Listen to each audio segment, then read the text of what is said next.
Hi friends, ఎలా ఉన్నారు? Welcome to గని ఎయిటీ మనీ.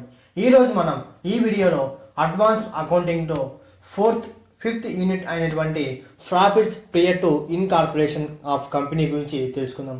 ఈ profits prior to incorporation of company ఎందుకు చేస్తామంటే, ఏదైనా ఒక ఎగ్జిస్టింగ్ కంపెనీని మనము కొత్తగా కొన్నట్టయితే అప్పుడు మనకు ప్రాఫిట్స్ ఎంత వచ్చాయి, మనం కొన్న తర్వాత ఎలా కంపెనీ రన్ అయింది, అంతకుముందు ఎంత అయింది అనే విషయం తెలుసుకోవడానికి మనము ఈ ప్రొఫార్మాని ఈ కంటెంట్ని యూజ్ చేస్తాం. ఇందులో మనకు ఈ యూనిట్లో మెయిన్గా 3 టాపిక్స్ గుర్తుపెట్టుకోవాలి. అవి ఏంటంటే purchase date, registration date, end of the year date. ఈ 3 డేట్స్ మనం గుర్తుపెట్టుకోవాలి. పర్చేజ్ కంపెనీ ఏ రోజు కొన్నాము, కంపెనీ ఏ డేట్న రిజిస్ట్రేషన్ చేశాము, కంపెనీ అంటే ఎండ్ ఆఫ్ ది ఇయర్ ఏ ఇయర్లో ఎండ్ అయింది అనే విషయం గుర్తుపెట్టుకోవాలి. ఇందులో మనకు ఇక్కడ sales expenses, fixed expenses and actual expenses, ఈ 3 ఎక్స్పెన్సెస్ గురించి తెలుసుకుంటే కన్నా ఈ యూనిట్లో ఈజీగా మనం మార్క్స్ గెయిన్ చేయొచ్చు. సేల్స్ ఎక్స్పెన్సెస్ అంటే travelling expenses, commission and discount bad debts, advertising, salesmen salaries, carriage outwards, packing and wrapping. అంటే సేల్స్ ఎక్స్పెన్సెస్ అంటే సేల్స్కి సంబంధించిన ఏవైతే ఎక్స్పెన్సెస్ ఉంటాయో వాటన్నిటిని మనం సేల్స్ ఎక్స్పెన్సెస్ అని అంటాము. అలాగే ఫిక్స్డ్ ఎక్స్పెన్సెస్ అంటే టైం టు టైం అంటే మంత్లీ కానీ వీక్లీ కానీ ఇయర్లీ కానీ ఏవైతే పే చేస్తుంటామో, మంత్లీ అంటే రిపీటెడ్గా చేస్తుంటామో మంత్లీ, వాటి మనము ఫిక్స్డ్ ఎక్స్పెన్సెస్ అంటే లైక్ రెంట్ మంత్లీ పే చేస్తాం, rates, salaries, depreciation, telephone, general expenses, printing and stationery, postage, interest, trade expenses, office expenses, bank charges, administrative expenses, repairs, interest, vendors. ఇవన్నీ మనం రిపీటెడ్గా monthly కానీ రిపీటెడ్గా పే చేస్తుంటే వాటిని మనం ఫిక్స్డ్ ఎక్స్పెన్సెస్గా భావిస్తాము. నెక్స్ట్ వచ్చేసి యాక్చువల్ ఎక్స్పెన్సెస్ అంటే ఇయర్లీ వన్స్ వీళ్ళకి పే చేస్తుంటాం. అవి preliminary expenses, director fees, interest on debentures, directors salary, discount on issue of shares, underwriting commission, వీటన్నిటిని మనం యాక్చువల్గా పే చేస్తుంటాం. ఇదంతే ఇయర్లీ వైజ్ మనం పే చేస్తుంటాం. సేల్స్ ఎక్స్పెన్సెస్ని మనము సేల్స్ రేషియోలో పంచుతాం అమౌంట్ని, అండ్ ఫిక్స్డ్ అసెట్స్ని టైం రేషియోలో, యాక్చువల్ ఎక్స్పెన్సెస్ని పోస్ట్ ఇన్కార్పొరేషన్ అంటే ఆఫ్టర్ రిజిస్ట్రేషన్ డేట్ని మనము ఇక్కడ వాళ్ళకి ఎక్స్పెన్సెస్ని పే చేస్తాము. ఇప్పుడు మనం ఒక ఎగ్జాంపుల్ క్వశ్చన్ని ఇక్కడ మనం చూద్దాం. ఇక్కడ క్వశ్చన్ చూసినట్టయితే, Vinayaka limited was registered on 1st January 2007 to buy over the business of missus that as on the 1st October 2006 obtained its certificate of commencement of business on 1st February 2007. అంటే commencement అన్న incorporation అన్న అది దాన్ని మనం ఏమంటాం అంటే registration date అని అంటాము. ఇక్కడ సర్టిఫికేట్ కమెంట్స్ అంటే 1st February 2007లో రిజిస్టర్ అయ్యింది. The account of the company for the period ended 30 September 2007 అంటే ఎండ్ ఆఫ్ ది ఇయర్ వచ్చేసి 30 September 2007. Disclose the following facts. The turnover of the whole period amounted to 3 lakhs, of which 50,000 related to the period from 1st October 2006 to 1st February 2007. The trading account shown gross profit of 1,20,000. The following items appeared in the profit and loss account.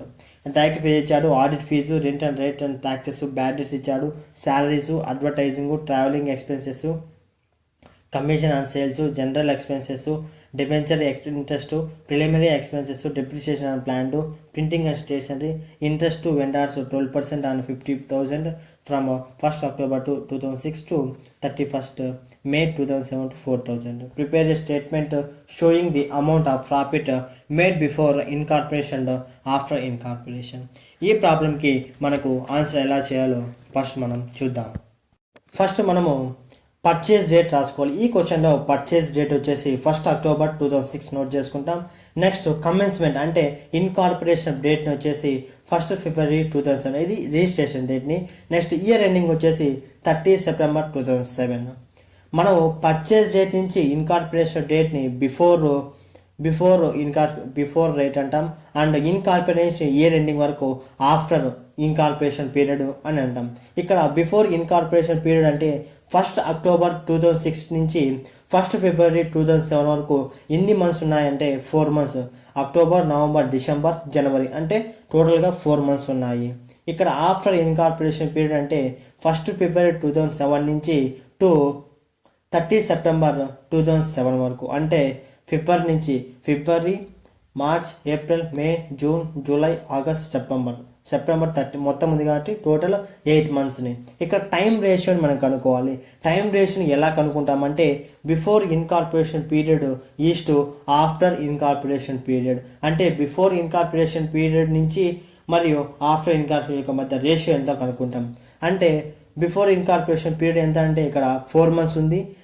After incorporation period వచ్చేసి 8 months ఉంది. అంటే 4:8 అంటే 1:2 రేషియోలో మనము time రేషియోని expenses వాళ్ళకి pay చేస్తాం. అలాగే sales ratio కూడా కనుక్కోవాలి. ఇక్కడ సేల్స్ రేషియో కనుక్కోవాలంటే మనకు టోటల్ సేల్స్ వచ్చేసి 3 lakhs ఉన్నాయి క్వశ్చన్లో. దాంట్లోంచి బిఫోర్ ఇన్కార్పొరేషన్ సేల్స్ తీసేవాలి. అక్కడ మన క్వశ్చన్లో మెన్షన్ చేశారు 50,000 అని. 3 lakhs నుంచి 50,000 లెస్ చేసినట్టయితే 2,50,000. ఆఫ్టర్ ఇన్కార్పొరేషన్ సేల్స్ మనకు వచ్చేసి 2,50,000 ఉన్నాయి.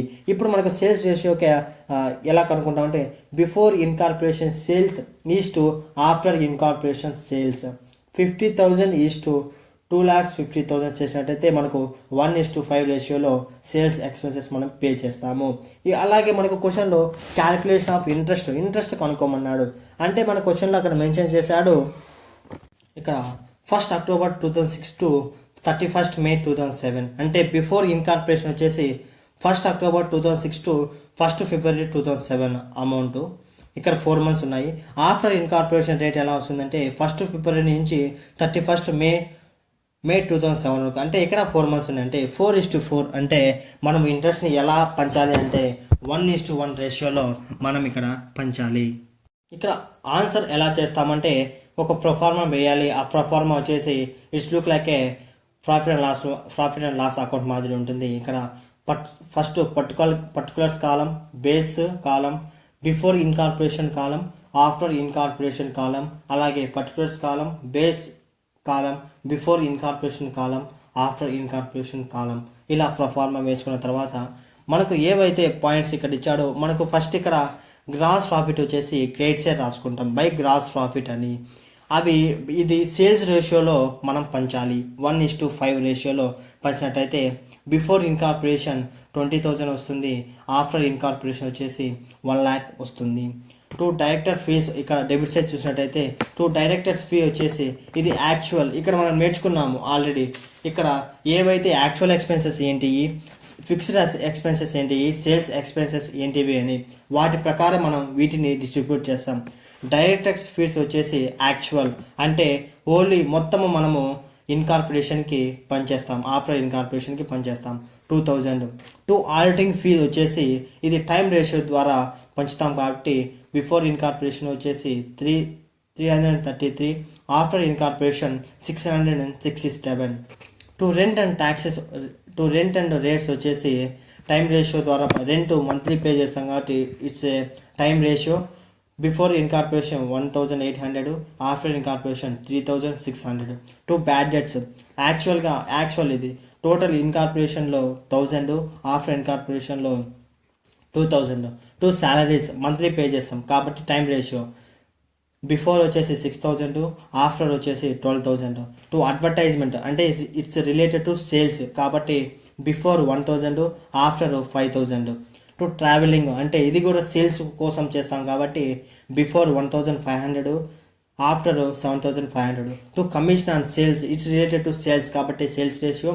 బిఫోర్ ఇన్కార్పొరేషన్ వచ్చేసి 200, ఆఫ్టర్ వచ్చేసి 1,000. 2 జనరల్ ఎక్స్పెన్సెస్ అంటే జనరల్గా పే చేశారు అంటే time ratio. Before 700, after 1,400. 2 debenture interest వచ్చేసి యాక్చువల్ 4,000. యాక్చువల్ అంటే ఇది wholly transfer to after incorporation. 2 preliminary it is actual expenses కాబట్టి wholly transfer to after incorporation. 2 depreciation వచ్చేసి ఇది time ratio related to so before 400, after 800. 2 printing and stationery అది time ratio. Before వచ్చేసి 500, after 1000. Two interest on vendor, interest మనం already calculate చేస్తాం, 1:1 రేషియోలో పంచాలి. Total 4000 ఉంది, 2000 చేస్తాము. ఇక్కడ క్యాలిక్యులేట్ చేసినట్టయితే మనకు నెట్ ప్రాఫిట్ బిఫోర్ ఇన్కార్పొరేషన్లో 4567 ఉంది, ఆఫ్టర్ ఇన్కార్పొరేషన్లో 55,033 ఉంది. ఇది ఓవరాల్గా మనము ప్రాఫిట్స్ ప్రియేట్ టు ఇన్కార్పొరేషన్లో ఇలా చేస్తాం. వీటికి మెయిన్గా మనం గుర్తుపెట్టుకోవాల్సింది సేల్స్ ఎక్స్పెన్సెస్ ఏంటివి, ఫిక్స్డ్ ఎక్స్పెన్సెస్ ఏంటివి, యాక్చువల్ ఎక్స్పెన్సెస్ ఏంటివి అని గుర్తుపెట్టుకున్నట్లయితే ఈ ప్రాబ్లమ్ని మనం ఈజీగా ఫైండ్ అవుట్ చేయొచ్చు. ఒకవేళ మీకు ఆన్సర్ రాలేదు అంటే ఈ ప్రొఫార్మా వేసి జస్ట్ అక్కడ ఉన్న పాయింట్స్ని ఇలా రాసేసి ఏ సేల్స్ రేషియో కానీ టైం రేషియో కానీ చేసినట్టయితే మనకు 7 to 8 మార్క్స్ పడేదానికి అవకాశం. బట్ ఏంటంటే మీరు ఎప్పుడైతే ఏ సేల్స్ ఏ ఎక్స్పెన్సెస్ వేటి కిందకి వస్తాయని నేర్చుకున్నట్టయితే ఈజీగా 10 మార్క్స్ వచ్చే అవకాశం ఉంది. This is all about the profits prior to incorporation. Thank you friends. This is double గాని సైనింగ్ ఆఫ్.